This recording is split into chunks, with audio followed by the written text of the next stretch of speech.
Okay, welcome once again to the CoCoFEST seminar, uh, 2025, and I'm John Strong. I do CoCo stuff as Strongware. I've exhibited at the CoCoFEST since the first one.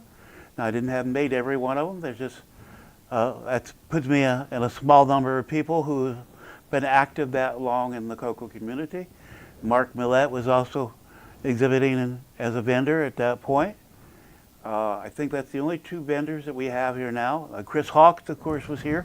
He's back there, and of course some people from the Glen side. So I've been around quite a while with the CoCo community. And so one of the things I do is game programming. And I want to talk about how using tiles can help you, okay, with game programming.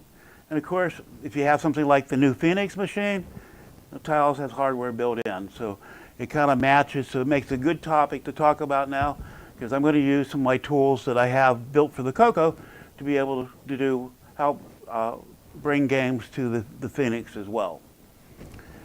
And so the advantage of a tile map is several, and a big advantage is compression.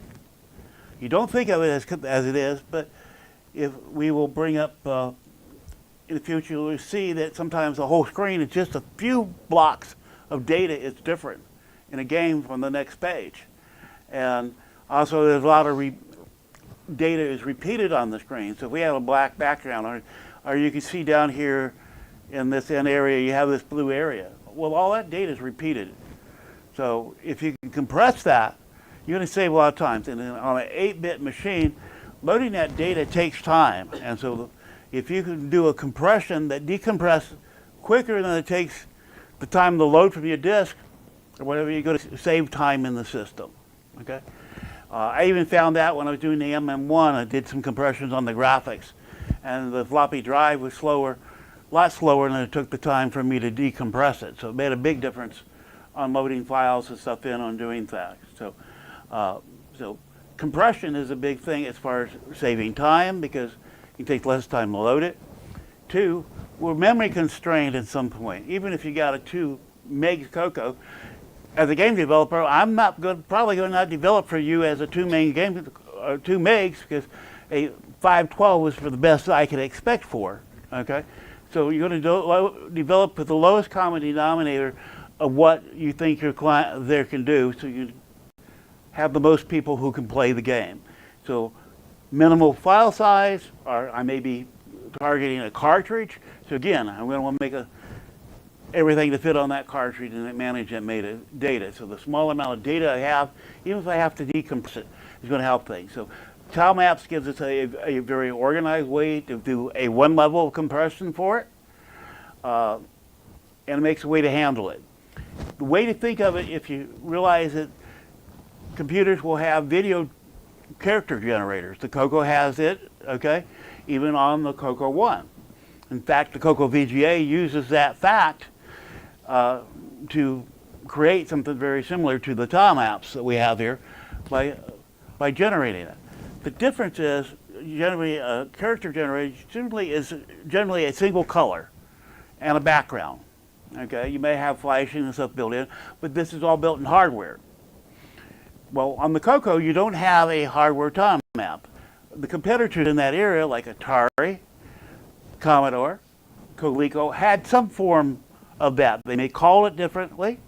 I don't know if the Atari had the tile maps. I know the CoCo did. The Atari did have the sprites, the player, and missiles. Okay. CoCo used the TI chip, so it had the tile maps. TI, of course, had their chip with the sprites and the tile maps and stuff that you would do. The tile, so the idea is that let's offload to the hardware to do that. Well, to emulate that, I have routines. I use a special stack blast routine that just copies a block very quickly to the screen. And so we use that and set it up. So what would a tile map look like? Well, let's kind of look at it. This is the tile set. And so we want to see what our maps would do? Well, let's blow that up a little bit to make it a little there. And so these characters, these tiles, are what is used to create this. Okay? And we can use that same tile set to recreate different items within it. And we've got this up here, we're showing different things that's using all the same tile set that I've got in things that I would use sessions to put together. Okay, I may want to put these things into that, okay? It shows you some of the flexibility, and there that's kind of everything called kind of joined together into one image that you could scroll up and down through. It allows you to create a map and do things with that and edit it. Now, the fact that you edit in here may not make a whole lot of sense to you. With compression, and you don't always have to just edit a tile in a tile set editor, because you can do things like I have in the tool here, which is a ripping tool, where we have this. And I've grabbed a Mario images that's been out in the web, because everybody recognizes that.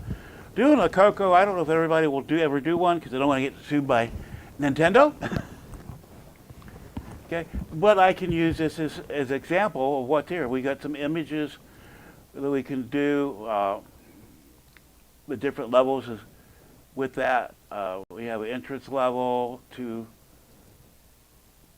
we've got some different things here. This is a lot of scrolling back area that you would have like in playing on a level. Okay, it has most of that in the level.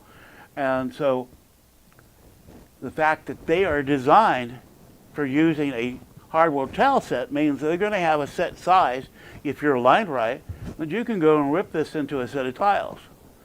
And so let's just go ahead and tell it to do that on this. And you'll see it takes some time, but as you see in the screen over here, it's and it looks like in this screen set that we've gotten like 34 tiles. Okay, so 34 unique tiles we can create all this huge image with. Okay, and so if we want to see that as a map again, we can see that as a map with the tiles separated with a divider in it. Okay, and so it was able to recreate that level area with 34 different graphic elements for the background. And so this is a big advantage with that. Now, if you had a hardware setup, then you could load these tile maps in it, and you could have it generate that without any software. So basically what I do is I create a tile set that I want to create, whether I'm drawing individually or I'm grabbing something, I've created a bigger image. And that tile set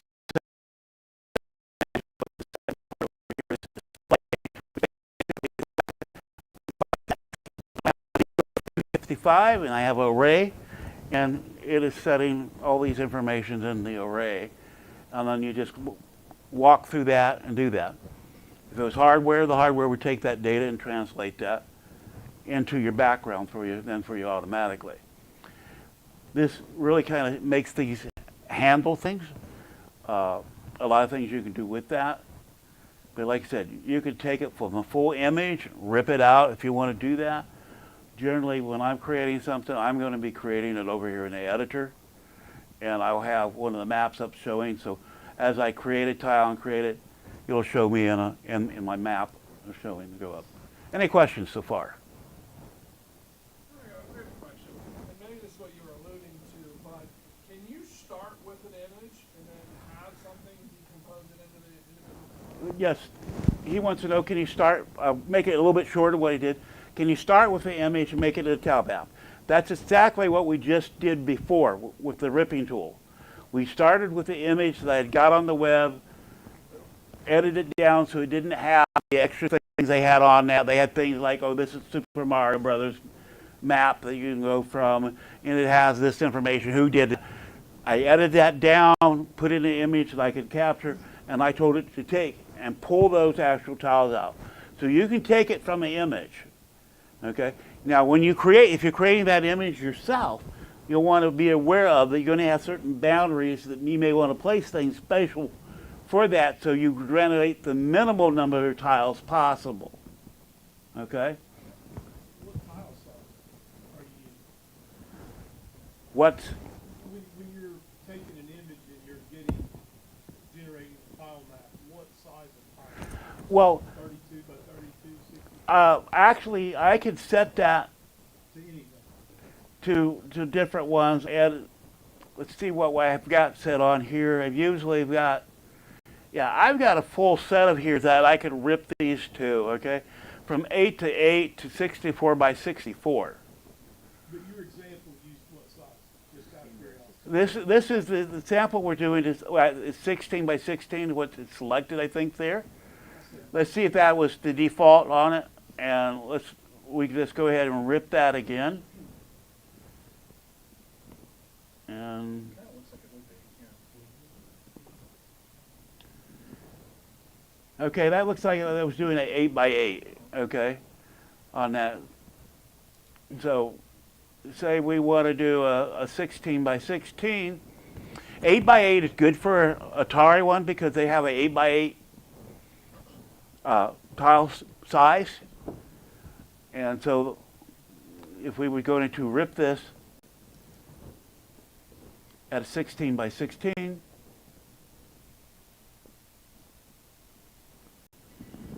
and we're getting some of the same things here, but we can, if they want to do a 32 by 32, we should get us something different here. Yeah, it looks like we got a bug in here. Someplace when I did some changes, I didn't do that. But you can warp the 30 by 32 up to 64 by 64 here. A lot of my CoCo games, I use like a 10 by 10 as a sprite size because 8 by 8 seems to be a little bit too small, and 16s by 16 is a little bit bigger than what I can do. And a 10 by 10 works real well with the stack blast.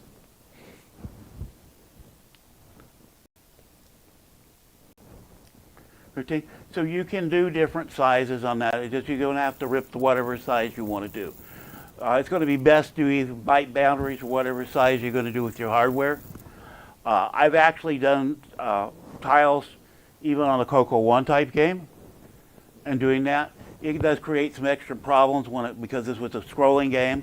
So I actually did different versions of the map to represent because I was scrolled differently. So I'd have to do less calculations on that, and I flip between different ones to show as we scroll. But it just becomes a very unique way to do that, and you can do different. Yeah. You're using the PNGs. Now, are you having to be really careful about the colors that you chose for that? Okay, you have to keep the colors going into that, and that's the reason why I have things like in my ripping tool, get colors, okay? And I can say, hey, I want 16 colors, or I've got an option here. Actually, I can have that ripped to 256 colors. And I haven't used this for a long time. I knew I was playing with it, so I may have opened up the version that I've got some things messed up on it, okay? But we can do, we have a palette builder here. We can say get colors. And this is the colors that's showing up that it's seeing with that set. And so we try to do that. And let's tell it to get. And so I may have already reduced that color set in this particular map because there's usually more in a Nintendo than 16 colors. So I might have did that to speed up some of the things they're doing. And if I have different ones that's going to have different color sets, I have where I can add the colors so I can see how much colors is in those images. And so I loaded a different image in over here and told it to give colors over here when we show the palette. And we see we have a different set of colors. So you do have to manage those colors together. So you have one set of colors. And I have some tools in here to help me to create a full set of colors that I have. So I can take several images, just get the colors. So I can see how many colors in a set of images. So I can work and manage there. And if I have a image, and then I could actually put all those colors in a set image, get the colors from that, and then it'll use whatever colors I already have in set and add to it as it rips. So I can use it to manage colors. But on the CoCo, we're going to be limited to those 16 colors, at least on that screen on one time usually. You can get more on it if you want to get tricky and do interrupts and things like that, switch mid-screen. There's a lot of tricks you do, but if you avoid that, you're going to be limited to 16 colors. And he asked if the question I forgot to repeat it. You asked about managing colors. So his question was about managing colors without repeating all of it. So that was what my answer was to, in case it did not come across the mic. Okay, and so that's kind of the things I do a little bit with the ripping tool. I can open up and do different files, different formats. I can bring in their pings and GIFs and different things that I do with that. I can do a snapshot of things. Oh yeah. So if I want to see things that's bigger and stuff. And I do know I was playing with this, working a bunch of changes last time I worked with it. Didn't think about I would want to show this for the fest, so I didn't really go and make sure I had the right version here. But with the maps, you can do these kind of things. You can do that. We can change the palette to how we want it to be done. I've got some tools in here that will tell me how I've used the tiles in a certain image, and it show me, how they're used. So if I can see, hey, I've got maybe one tile, maybe I've used it only in one place. Maybe I want to redesign the graphics just to get one of the, it made them be a non-significant pixel there. And I can get rid of it, I can get rid of a whole tile. Okay, so I don't take extra memory. I've got one with under the color, and I should be colors. Map simple now. Tools, edit colors, color usage. There it is.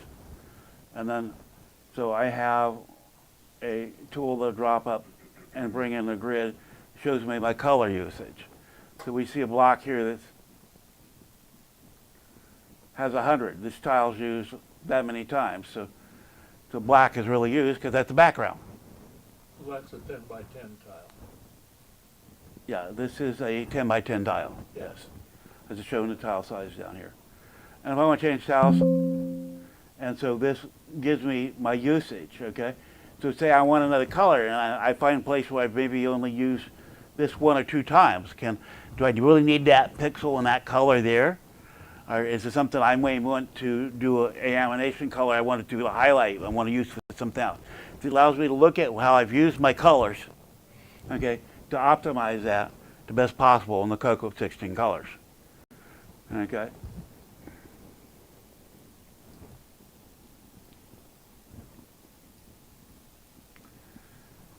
And so we've showed some of the things here that we can do there, and how you can put the image together. And so we're going to bring up another one. Again, this is stuff pulled. Basically, some of this is really can't rip because it doesn't match, and sometimes I end up kind of redrawing this stuff. And so, if we were doing a Mario Brothers game, okay, the original arcade type thing, these are some kind of the things you might end up. This would be And so I've actually thought about doing that, titled CoCo Duo. Can't use CoCo Brothers because we have a guy who does his software for the CoCo under CoCo Brothers. Yeah, so let's bring that up a little size.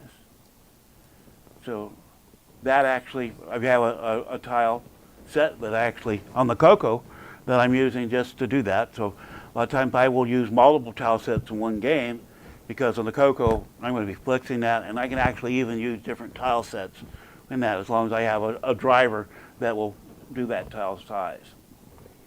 And so if you see the kind of crosshatch pattern, this is stuff where I've got it where it's going to do a transparency if I do that as a sprite, okay? And I also can do some simple sprites and stuff in here, as well as my tile maps and such. And so let's go to levels. And this will show you, I've got one tile set, okay, that's going to handle multiple levels. As you see over here, I've got different screens, and that's something I need to fix so they're all the same size when we switch back. Generally, it's a tool I use, so sometimes it's like, is it worth my time to go fix it, or me just do the clicks?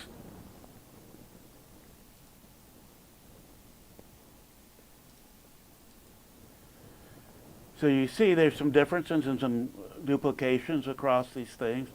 Our pipes are the same, and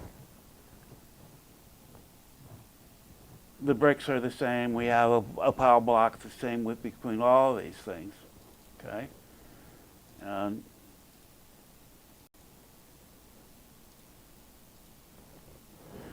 so that shows you how, one tile set is being used to create those.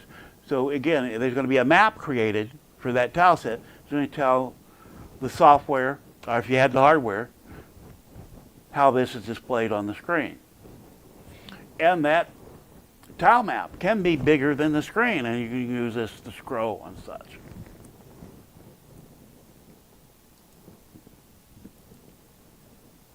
Okay. So, if you got a tile set map, a lot of times, now some games you can actually implement simply using your tile maps. A sample of that would be something like Tetris. Okay? You don't need something that is going to float around different XY coordinates. It's going to be actually on a boundary coordinates. And at that point, you can use just simply tiles and change your tile map and let your tile map routine update your screen. Okay? And in fact, I'm planning to do my Tetris type game called Soviet Block for the Phoenix. And that's probably the technique that I'm going to use on that. And therefore, I don't really have to have sprites in that game. I just have to be able to implement the tile set in my maps, change the maps as I go, which I do a little bit different because that was one of the first video games that I did for the CoCo with Soviet Block. And yeah, I used some of the tile map techniques, but I did some other things as well in that, okay? Gems 2. Yes, go ahead. What number do you generally use for the transparency? Transparency with this routine, it's not a number. Oh. Okay, it is implemented separately. Okay. If you had to use a number, a 0, okay, is kind of good because it's easy to test for. Mm-hmm. Or a 15, a F, okay? But a 0 is easy to test for. I actually have a simple sprite compiler, and this is a value outside the 0 to 15 that you would have on colors. And I use that to say, okay, when we build up a compiled sprite, these are the areas, the pixels that we want to show through from the background. And so these compiled sprites, if I use a compiled sprite, can have a full 16 colors in it. Okay? So he wanted to know what color number I used for the sprite. And I said, I think my answer was, no, I don't have to use a particular color number that's in the CoCo for that. I'll mention on the Phoenix, color 0, I believe, is used for the transparency across stuff. I'm getting a nod to confirm that I do remember that right, okay? And so, yeah, there is some times where you will have a specific color that is specified by the hardware if you have a hardware tile set, okay, that it's generated. In the CoCo, you could pick any number that you wanted to use. But something like 0 is convenient if you need to do that.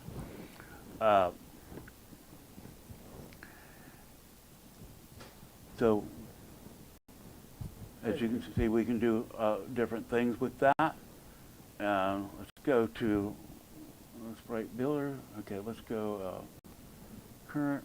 Let's make that into 0. And let's okay, 0. Let's see what we can do here.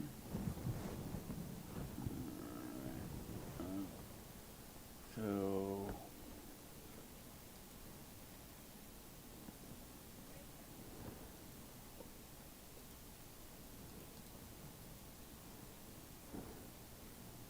let's tell that to repeat and tell it to run. So I built into it so I can do some kind of a little bit of a preview of what my sprites might look looking. And I've got it blowing up so you can see that as what is going to pixel and interact. And the smaller spots will show you what that is showing on the size it would be on the screen. Now, this is, of course, smaller because I'm on the PC, okay? And it's a lot higher resolution, which is one reason why I do the fat bits to show with that. And so I can do ranges and stuff on that to get a preview how that's flowing and stuff together. And this was basically would be implemented with a sprite of some type. You know, on the CoCo, that's going to be a software sprite. If they were all the same size, you could do a TIleMap if you didn't need any transparency. But the Slack Blaster doesn't really lend itself to handling background transparency very well.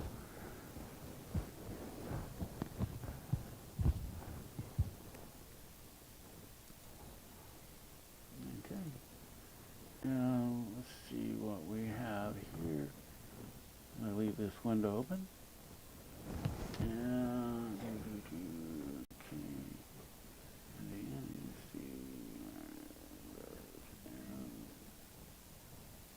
okay. So, if you were to do a game like this might how a title screen might look without any animation or anything like that.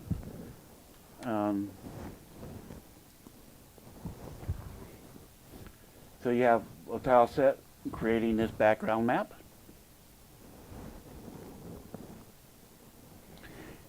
Now I will say, since these tiles would in Mario Brothers would take different shape, you would need more tiles than this creating this, because you're going to have some that move up, or you might want to create sprites that when those are hit from the bottom, they move up. You may want to draw those with sprites temporarily, and change your map so those are black in the background. Those would be things that you would make to do to add where you have motion in the background that couldn't be handled simply by a tile map very easily. Or you may have a tile map that you modify and you put different tiles so they look like they're offset, okay, and put that together. We see we have one here quickly, and so we have multiple screens and setups that can be done in, and the data set for this background is much smaller than what you would do if you're trying to draw it some other way in cases, okay? And then you can actually take, if you need to, actually compress that tile set and decompress it before you use it.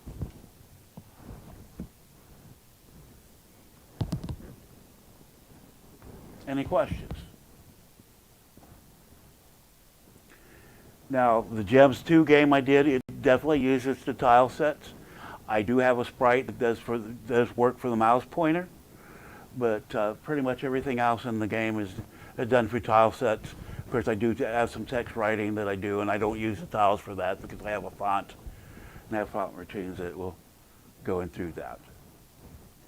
So that's basically my presentation. Thank you very much. But we open for any questions or comments anybody wants to make or information. I did show the Slackmaster code because that's really kind of hard to show on the screen in a way that you can understand. If you're interested in how that's done, talk with me. I can show you a little bit more about that for one-on-one. Do you have a website where we can learn more about this? No, I don't have this on my website, no. Oh. Okay. Okay, and the sprite editor, that's named Stack Blaster? No. Stack Blaster is a technique that we use on the color computer because it has multiple stack registers. If you don't have a 6309, the fastest way to move data on a 6009 is to push things or pull things from the stack. Okay? So you take and point the stack, one of the stack registers, okay, like you, to one set of data, and you temporarily save off your stack pointer that you're using to push your data for your routines to someplace, and then you pull from one area and you push the other area. Right. That way you pull in a single instruction, you pull in multiple bytes of data, okay, and then you push them back. And I may be able to see what I have here as far as source code easily accessible. And so in screen, it's going to look like something. Make that a little bit bigger font.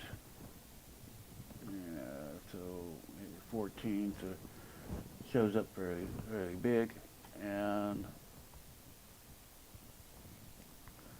okay.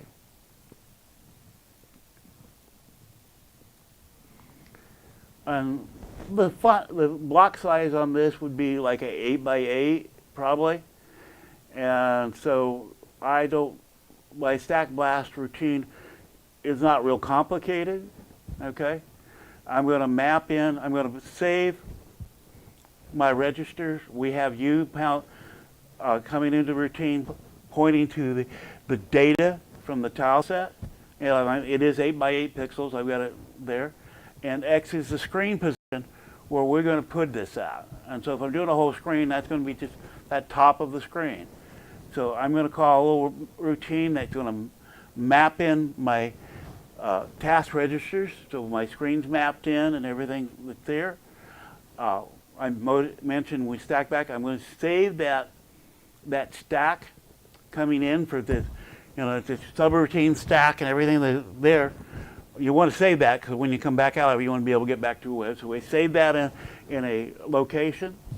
And then I'm going to transfer X to my stack. And then I'm going to increment my stack pointer with my 4. So I'm going to do 4 bytes at a time. And I'm going to pull that, okay, into X and Y, okay? And since I've already have this pointing going in to where I'm at the screen, I push that. So I'm in 2 instructions, I'm pulling in 8 bytes with the pull. When I'm pushing out 8 bytes. And that 8 byte is going to the screen. So and then I can offset that, okay? I have an offset for the screen offset. Offset will be my screen offset set. In this case, that'll be 160. That points me down to the next line. And we just repeat that till we get all 8 lines of that tile block, okay, of that tile set. I like to call them a block. That whole block of it is done.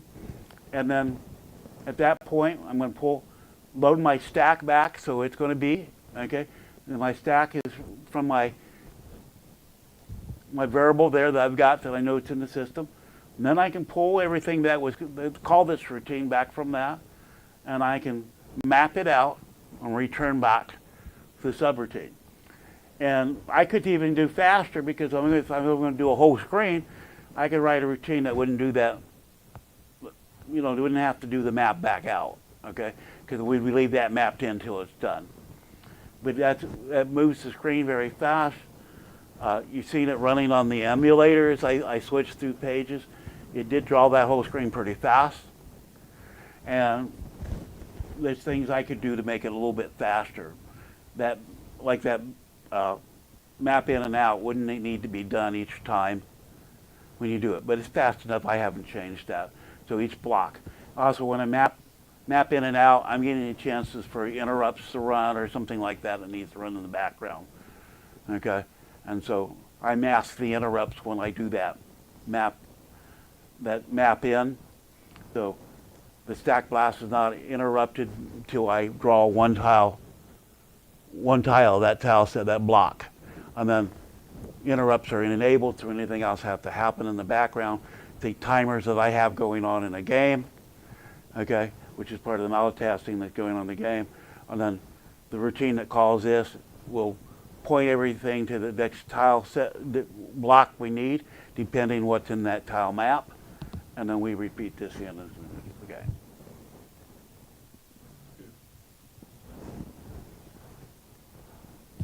Everything clear? Or clear as mud? Clearer than it was when I walked in. Well, that's good. He said clearer than what it was when he walked in. But this is how you use this. But this type of the stack blast and stuff, that's the stuff you don't have to do if you have hardware that does it. Okay? Because your hardware is going to handle it. You're going to set up the map. You're going to set up the tile data there. It's going to be there. And then it's going to handle that there. And you can change some things to do that. Or you can point it to a different map and change the screens and stuff. But on the CoCo, we need to do this. But it's all based on the idea of, okay, this is the way they've handled it in the hardware. Let's do it in the software because it has advantages of emulating that hardware. Okay, as you may have seen as we walk through it, I've got compression automatically. Okay, because we have duplicate blocks. Okay, I only need that set of data once. So that makes my size there. It's like your living world example. I could pull that in and run it through a ripper and see if it came up less size. Okay, we could load that in a tile map on the Phoenix instead of having to use the whole data size, and that might speed things up. But with the graphics like you have with that, it may not do a whole lot because you may not have a lot of duplicated areas. Okay. So, any more things I need to explain that I have missed?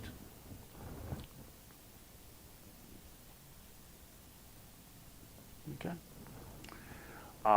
I will give the Steve Bork, who is no longer with us, credit. He's the first one I heard the stack blasting about. He did give a little bit of information at this years ago at a Rainbow Fest. Not enough to implement it yourself without doing some experimentation, but it just set me on the right track. Okay.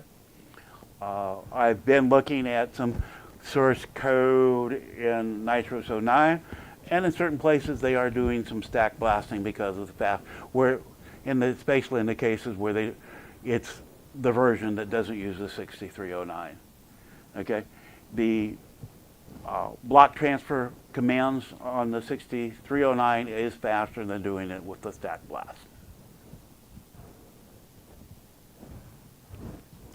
I guess it looks like that did. It looks like nobody more questions, so Randy, we can call it for this. Again, thank you everyone. Hopefully this is